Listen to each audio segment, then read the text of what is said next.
सब देखने और सुनने वालों की खिदमत में मोहब्बत भरा सलाम। नाज़रीन, ट्रम्प साहब तो बड़े गुस्से में हैं और वो गालियाँ भी दे रहे हैं दोनों ममालिक को कि इन्होंने मेरे कहने पे अभी तक जंग बंद नहीं की और एक दूसरे पर हमले कर रहे हैं। अब ज़ाहिर है जब चौधरी बंदा बनेगा तो उसकी बात नहीं मानी जाएगी तो गुस्सा तो आएगा। लेकिन अगर ईरान और इसराइल के हालात देखे जाएँ तो दोनों तरफ से मिसाइल भी चल रहे हैं, वो भी आके जहाज़ों के ज़रिए वहाँ पे बमबारी कर रहे हैं और ये जंग अभी तक रुकी नहीं, जिस तरह हमने दूसरे प्रोग्राम में आपको बताया था। इसराइल पे ज़्यादा अपना ट्रम्प नाराज़ है और ईरान पे भी, दोनों पे ही। प्रॉब्लम अब ये है कि ईरान का दावा ये है कि जी हम एटम बनाएं ना बनाएं, हम किसी की बात नहीं सुनेंगे। उन्होंने साफ लफ्ज़ों में बता दिया। दूसरी तरफ अमेरिका का कहना है जी अगर इन्होंने दोबारा कोई इस तरह का काम करने का प्रोग्राम सोचा भी तो हम इनके जनाब फिर दोबारा हमला करेंगे और तबाह कर दें। बहुत से लोग हैरान थे कि अचानक ये जंग जो है ये क्यों बंद हो रही है, क्या वजह हुई है। तो इसकी जो असल वजह है वो मैंने आपको सुबह भी बताई थी कि अमेरिका को पता चल गया है तो उसके हाथ से ये गेम निकल रही है और अब वहाँ पे आपको पता है अरब ममालिक पे भी मिसाइल फेंके गए। नुकसान हुआ या ना हुआ, लेकिन वहाँ पे दहशत तो फैल जाती है ना। लेकिन इन्होंने अब नई स्कीम सोची है, बड़ी ख़तरनाक स्कीम है। ये छोड़ेंगे नहीं ईरान को। अब अंदरूनी हालात ईरान के ख़राब करने की कोशिश करेंगे। उसके जो लोग हैं, जिस तरह अभी तक बड़ी तादाद में इसराइली वहाँ से पकड़े गए हैं और उनमें से मेरा कई भाग भी गए हैं, कईयों को मौत की सज़ा दी जा रही है। इसी तरह अब प्रोग्राम ये बना है अमेरिका और इसराइल का कि बेहतर ये है कि ये जो गवर्नमेंट है इसे तब्दील किया जाए और अपनी मर्ज़ी की गवर्नमेंट लाए। पाकिस्तान और इंडिया की जंग में भी ऐसे ही हुआ था। आपको पता होगा कि ये ट्रम्प जो है ये बहुत बड़ा जादूगर है। आम बंदे की समझ में इसकी चालें समझ नहीं आती। तो जब इसने देखा कि इंडिया के ऊपर हमला हो गया और वहाँ पे तबाही शुरू होगी, इसने कहा ये जंग रोक दो। और वहाँ भी यही स्कीम चलनी, पाकिस्तान के अंदरूनी हालात जो हैं उनको ख़राब करने के लिए। और बहुत बड़ी गेम होती है ये अमेरिकन की, और अमेरिकन जो है वो कामयाब रहते हैं। वजह उसकी यही है कि बिकाऊ माल हमारा और जो मर्ज़ी ख़रीद ले, कोई इतना बड़ा मसला नहीं। कीमत बोलो आप, हर किस्म का माल जो है वो आपको मिल जाएगा। तो अब हालात इस वक्त जो हैं वो ये हैं कि जो अमेरिका है और इसराइल ये ईरान को किसी न किसी बहाने परेशान करते रहेंगे। कोई ना कोई ऐसा तरीका निकालते रहेंगे जिसकी वजह से वो परेशान रहे। और मैंने सुबह भी कहा था आपको कि ईरान ने बड़े आराम से इनकी बात मान ली कि मैं जंग बंद कर रहा हूँ, अभी तक हुई नहीं है।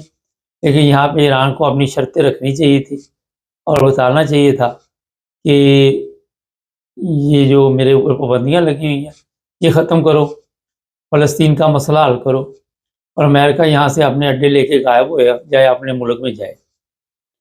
और जो इनको खौफ आया, क्योंकि ये एक बिजनेसमैन बंदा ट्रम्प, इसको ये फिक्र लग गई कि कहीं ये तेल का वो जो जिस रास्ते से ऑयल आता है या गैस वगैरह का वो शिप बंद हो गए तो ज़ाहिर है पूरी दुनिया में मुसीबत बन जाएगी और सब इसको बुरा भला कहेंगे।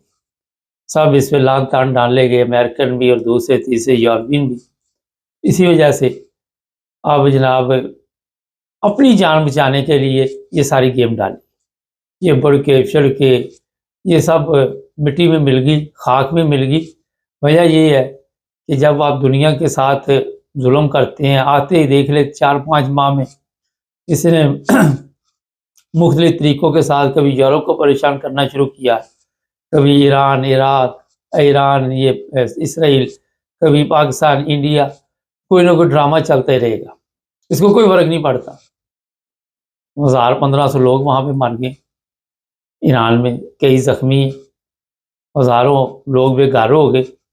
इसराइल के भी लोग खज्जल ख़राब हो रहे, लेकिन ट्रम्प साहब अपना इंजॉय कर रहे और मस्त मलांग कीता ही वो कोई उनको वो सीरियस बयान भी नहीं दे रहे।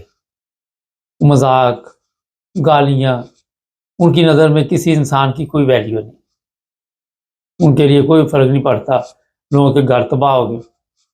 और इसराइल ने जो जंग शुरू की थी वो इसके बगैर नहीं कर सकता, अमेरिका की मंजूरी के बगैर, उसमें इतनी हिम्मत ही नहीं।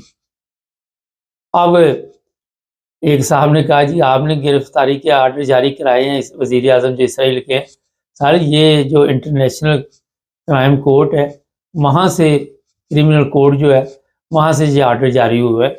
और मेरा ख्याल अब तो साल हो गया इस तरह के आर्डर जारी हुए। अमेरिका का वो चक्कर लगाते हैं और तो किसी मुल्क में नहीं गए, लेकिन किसी की हिम्मत नहीं कि उनको पकड़ के वहाँ पे अदालत में पहुँचाए हॉलैंड में, केस इनके ऊपर जो भी जंगी जराइम के मुकदमे हैं उस पर बातचीत हो। सिर्फ यही नहीं, वज़ीर दफा को भी साथ, दोनों को। तो ये जनाब हालात हैं। आज रात को दोबारा ईरान हमला करेगा या नहीं करेगा? कई लोग पूछ रहे जी रूस ने खुलकर साथ नहीं दिया। रूस ने साथ दिया, इसी वजह से उसने कल जो अरब ममालिक है जैसे भी मिसाइल फेंके तो है ना, रूस के पीछे से थपकी लगाने के बाद ये सारा कुछ हुआ, वरना ये अकेले कुछ भी ना करते। और यही वजह है कि अब अमेरिका को खौफ आया और उसके जो मशीर थे उन्होंने ट्रम्प को बताया कि ये तो जो इज्जत थोड़ी बहुत ही बची हुई है वो भी खाक में मिलने लगी है, तो बेहतर ये है कि नीवे नीवे होकर निकल जाओ। समझ गए ना बात आप? तो ये अक्सर मकसद है। बाकी अगर बड़े लोग कहते हैं मुसलमान मुसलमान है, मुसलमान है ही नहीं है। कौन से इस्लाम पे ये चल रहे हैं? कम से कम नबी पाक सल्लल्लाहु अलैहि वसल्लम का इस्लाम तो नहीं है ये, सॉरी, जिस पे ये मुसलमान मुल्क चल रहे हैं। ये मुसलमान ममालिक का ख्याल नहीं किया कोई कुछ। वो आज कतर के जो अमीर हैं उन्होंने भी इसी तरह की तकरीर की कि हम तो सोच भी नहीं सकते थे। ये आपने क्यों अड्डे दिए हुए अमेरिका को? और आपके वहाँ से हमले होते हैं मुसलमान मुल्कों में, उस वक्त आपको ख्याल नहीं आता कि आपने जहाँ जहाँ इनको उठाया हुआ, सऊदी अरब, कतर, उर्दन मुर्दन, जहाँ जहाँ उठाया हुआ है वहाँ से वो हमले करते हैं, अपने जहाज़ उड़ाते हैं। ये 200 जहाज़ कहाँ से घूम फिर रहे हैं? कौन सी बेस इस्तेमाल की जा रही है? तो बेवकूफ़ ना समझे लोगों को, लोग समझदार हैं, अक्ल आ चुकी है। ना जी, चैनल को सब्सक्राइब कर ले, जुड़े रहे हमारे साथ।